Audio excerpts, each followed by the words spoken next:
There were no solutions for the National Party today. I was amazed. He got to the last 5 minutes, Mr. Key, and he said, now to National's plan.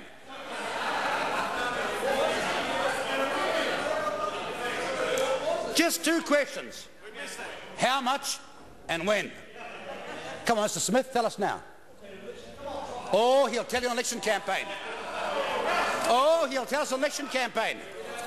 He doesn't know. You know, there's a time when New Zealanders could expect to hear something uplifting and memorable from the National Party. I know, I used to belong to it. Frequently asked the cause, but they could expect that. We used to hear speeches about leadership, vision, ideas, answers and solutions. But instead, all we got today was the word the National Plan and no detail whatsoever. And when we look across the inglorious lineup of wannabes, never-have-beens and political seat warmers, we realise the old saying is right. You can't make a silk purse out of a sow's ear. Look at their lineup. Mr. Carter, who's only here because he has got some preference on selection, even though it's been to court 3 times. Mr. Williamson believes in 4 private companies to run New Zealand roads. Next man, well, need I mention Mr. Smith? I don't think so. Top up man, Harpick.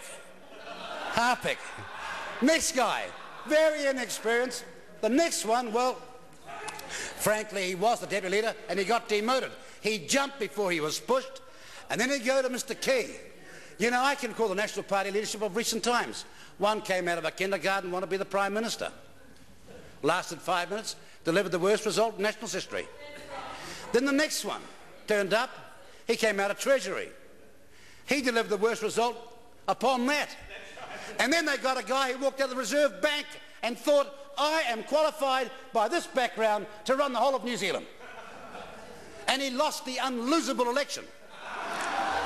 And then they got somebody from the stock markets of England. No memory of this country whatsoever. And they're telling you, with all their puffery, that he can do the job. Oh, here comes Bob the Quitter. Bob the Quitter. That really tells you a massive amount about the National Party. When his stadium, much vaunted, was in trouble, he socialised his losses, he got the people of Tauranga to buy it, and they'll be paying for it from now forever. Typical. And he even made himself sound magnanimous when he did it. But when anybody inquired into the due diligence, they won't release the information from the council. His council. We know that's true, don't we, Bob? Don't we, Bob? We'll hear more about this. This guy was going to stand against me, going to do this, that, full of puffery and bovine scatology. All talk. The blue chip member and the tens of thousands of Tauranga old people have lost all their money. He's off, going, finished. He didn't jump, he was pushed. Weren't you? You were pushed, sunshine, weren't you? You can't make a silk purse out of a sow's ear.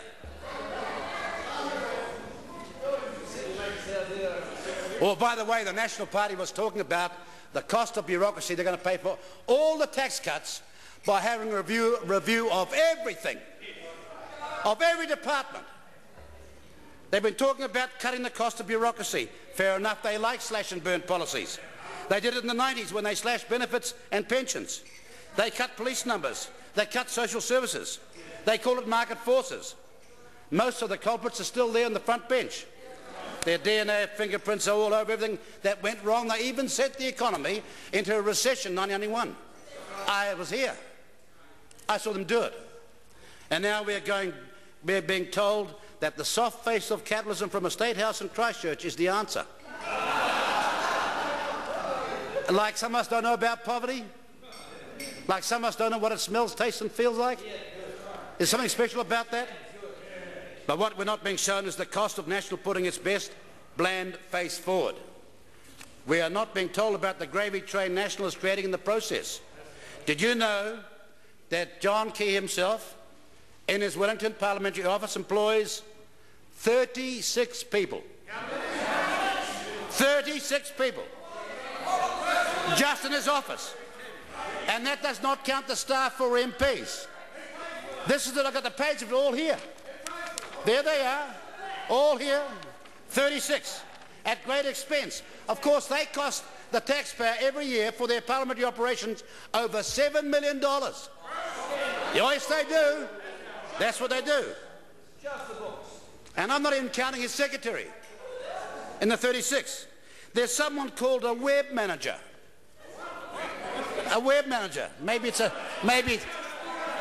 duck, or it's Charlotte, the spider.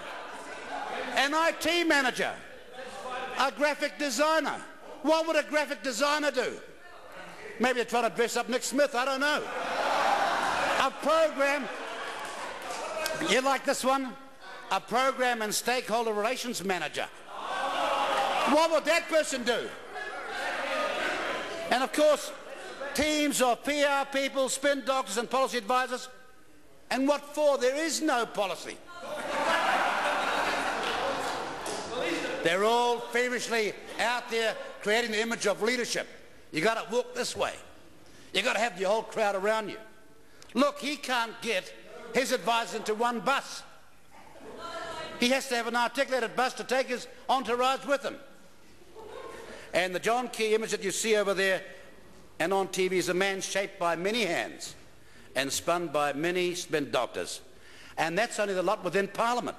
What about the blogsters, the webmasters, the David Farrar Rumpelstiltskinites, the consultants, ad agencies, and even more public relations people outside? Remember the so-called freedom-fighting organisation called Coalition for Free Speech? Remember them? Oh, they were going to give you all the changes we need to have for our electoral system, excepting they haven't in that time since 1993. Since that year, they haven't told us one idea at all. It just so happens, though, that their front man also works out of National Party headquarters. Are you beginning to smell a rat? Oh, I am. Oh, I am. The biggest increase in taxpayer spending in New Zealand today is going to the National Party. Why aren't they a separate item in the budget?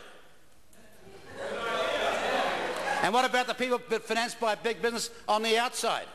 How can John Key go around the country telling everyone that he's fiscally prudent when he needs a fleet of buses to carry his entourage?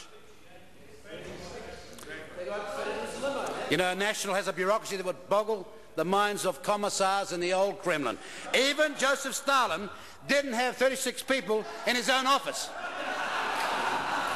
Even Joseph Stalin couldn't do that. You know, I actually worked out that they're bigger than some Pacific Island economies. They're actually bigger than some government departments and ministries. But that's maybe what it's all about. The creation of a new big spending, freeloading, free lunching, perk gathering, jobs for the national ministry called the Ministry of National Affairs. Oh, yeah, really? Well, you know, you should never come here. Yeah, he only got here because I actually campaigned for him one night. The word was wall to wall. Philip Burton asked me to, and like a fool, I went down and did it. Now, despite the efforts of all these people, assisted by a sympathetic overseas-owned media, we still don't know what National stands for. So far, all we've had is a succession of Me Too. They've got a duty of the National Party to tell the public what it is they intend to do. Remember, it was Keith Holyoake, a real National Party leader, one that I was proud to work under, who said, tell the people, trust the people. And that's National's problem. They don't trust the people, so they won't tell them. Now look, there's all sorts of parties in this Parliament. We don't agree with a lot of these things they say, but at least they tell the public what they intend to do. And we respect that. But there is something about National that is not quite right. It seems to be a party with secrets kept under wraps, like a boil covered over by sticking plaster.